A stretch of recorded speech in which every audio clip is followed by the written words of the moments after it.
வணக்கம்.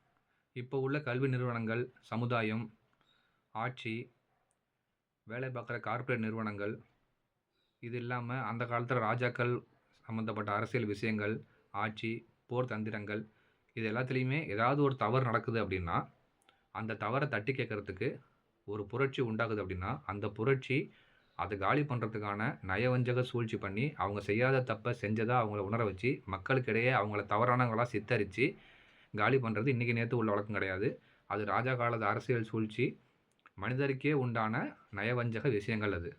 அப்படிப்பட்ட ஒரு தவறான புரிதல். அதாவது தான் எந்த தப்புமே செய்யல. நல்லது மட்டும் தான் நெனச்சேன். என்ன என்னுடைய புரட்சிய தவறா சித்தரிச்சு என் வாழ்க்கைய வீணடிச்சுட்டாங்க அப்படின்னு சொல்ற ஒரு புரட்சிகரமான கவிதைய நம்ம இன்னைக்கு பார்க்க போறோம். கவிதையோட தலைப்பு பொது நன்மைக்காக. எழுதியவர் ஜெசிந்தா கெர்கெட்டா. தமிழில் பாலகுமார் விஜயராமன். கவிதையின் தலைப்பு பொது நன்மைக்காக. என் வளர்ப்பு நாய் கொல்லப்பட்டதற்கான ஒரே காரணம் என் வளர்ப்பு நாய் கொல்லப்பட்டதற்கான ஒரே காரணம் அது ஆபத்தை கண்டு குரைத்தது.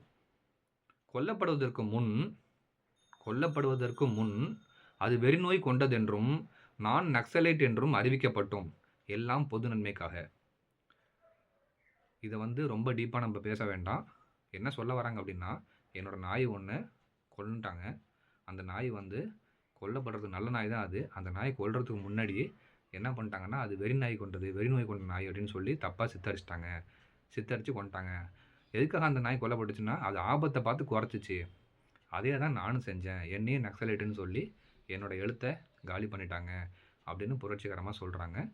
இதுபோல கவிதைகளுக்கு மறக்காம என்னோட பேஜ ஃபாலோ பண்ணிக்கோங்க. உங்களுடைய கவிதைகள் என்னோட பேஜ்ல இடம்பெறணும் அப்படின்னாலும், மறக்காம என்னோட நம்பருக்கு கான்டாக்ட் பண்ணுங்க. மீண்டும் இன்னொரு கவிதையில சந்திக்கலாம். நன்றி, வணக்கம்.